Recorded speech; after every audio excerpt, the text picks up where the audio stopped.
Europe 1, historiquement vôtre avec Stéphane Bern. Tous les jours, vous le savez, historiquement vôtre vous raconte l'histoire sans se la raconter avec Jean-Luc Lemoyne qui vient tout juste de mettre le point d'interrogation final à son quiz qui est à suivre. Exactement. Est-ce que vous voulez un petit indice musical comme d'habitude? Ah oui, allez. Allez, écoutez ça. Schieß mich doch zum Mond, lass mich los und sag On va das parler allemand. was. Exactement, on va parler allemand avec cette jolie version de Fly Me to the Moon. En allemand, là, C'est pas mal, rigolo, oui. ouais. Qui maîtrise le mieux l'allemand entre vous deux? Tous les deux, ça va. Oh bah ça va être une On a fait promenade de allemand santé, on va deuxième dire. langue. Oh non, faut pas exagérer. Si, vous allez voir. Mais avant cet affrontement, je vais lui laisser la parole. Et oui, Clémentine Portier-Kaltenbach nous raconte des histoires dont elle seule a le secret. Dans l'intimité de l'histoire. Et aujourd'hui, Clémentine, au milieu de nos terribles docteurs du jour, vous avez choisi de nous parler d'un médecin qui, lui, a fait du bien à l'humanité. Le pionnier de l'hygiène, Ignaz Semmelweis. Oui, messieurs, imaginez que nous soyons à l'hôpital dans les années 1840. Alors qu'il est en pleine autopsie, un médecin est sollicité par une infirmière pour se rendre au chevet d'une femme qui va accoucher dans un bâtiment voisin. Le médecin pose son scalpel et part aider un bébé à venir au monde. La naissance se déroule sans problème, mais quelques jours plus tard, la mère est prise d'une violente fièvre et décède. Et malheureusement, des morts comme celle-ci, il s'en produit quotidiennement. Ils s'en produit même si souvent que les femmes ont une peur bleue d'aller accoucher à l'hôpital. Ouh là là, l'hôpital, ça c'est une chance sur deux de laisser sa vie en accouchant. Et c'est Ignaz Semmelweis qui va changer tout ça. C'est un homme extraordinairement doué, qui a eu un destin assez tragique, mais vraiment dont la vie est très intéressante. Il est né le 1er juillet 1818 à Budapest, en Hongrie, dans l'Empire austro-hongrois. Il est le fils d'un commerçant prospère qui vend des épices et qui voudrait que son fils devienne avocat, parce que ça, c'est bon pour les affaires. Et donc, le fils, tout à fait soumis, part à Vienne et va faire son droit, comme le veut son papa. Il fait sa licence de droit. Mais lui, ce qui l'intéresse, c'est quand même plus la médecine.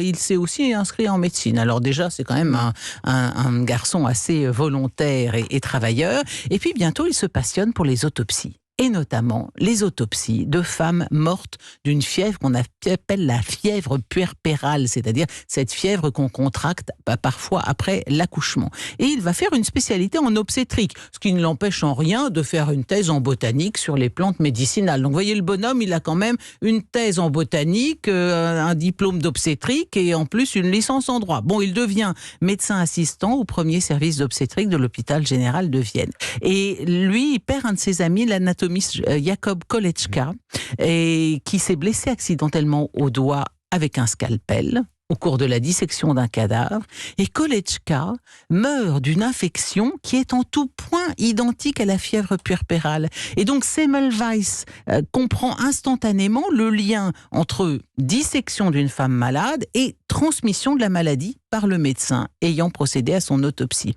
Si vous voulez, à l'époque, ça nous paraît sidérant maintenant, mais je le disais, on est dans les années 1840, on ne se lave pas les mains en passant d'un patient à l'autre. Regardez, dans toutes ces séries hospitalières où on voit les médecins se laver indéfiniment les mains jusqu'au coude, eh ben non, à l'époque, on ne se lave pas les mains et on ignore absolument tout, des microbes et des maladies microbiennes. Ça sera Pasteur, c'est quand même bien plus tard. Alors, par exemple, Semmelweis découvre que dans le service où les accouchements sont pris en charge par les médecins, alors là, les femmes tombent comme des mouches, alors que dans le service où ce sont des sages-femmes qui s'occupent de donner naissance, ah ben là, ça va un petit peu mieux, il y a moins de fièvre. Ben pourquoi ? Parce que les médecins, eux, font des autopsies. Et ils attrapent la maladie en faisant des autopsies et en ne se lavant pas les mains. Aussi, dans un service hospitalier, la clinique des sages-femmes, sur le même nombre d'accouchements, il y avait eu chez les sages-femmes 32 décès et celles chez les médecins 600. 600, vous comprenez pourquoi on hésite à aller accoucher là-bas. Mais ce qui est fou, c'est qu'on n'avait pas le bon sens de se dire tiens, on va se laver les mains comme après une autopsie. Mais non, Stéphane, mais non. On a essayé, là, on s'est dit ça tient peut-être aux locaux, donc on a mis les sages-femmes chez les médecins et les médecins chez les sages-femmes, eh ben, le ratio a été strictement identique. Ce sont bien les médecins qui, en passant d'une morte contaminée à une femme en train d'accoucher, le tout sans jamais se laver les mains, transmettent la maladie. Et voilà pourquoi de nombreuses femmes meurent en accouchant à l'hôpital, et voilà pourquoi elles préfèrent aller accoucher n'importe où ailleurs que là. Et je le disais, Semmelweis ignore ce que c'est qu'un microbe, il ignore ce que c'est qu'une bactérie pathogène, mais il constate que le lavage avec de l'eau chlorée élimine l'odeur de la dépouille après l'autopsie. Ce qu'il ne sait pas, lui, il va dire, au nom de ça, de cette odeur de charogne sur les mains, il va dire à ses élèves, lavez-vous les mains.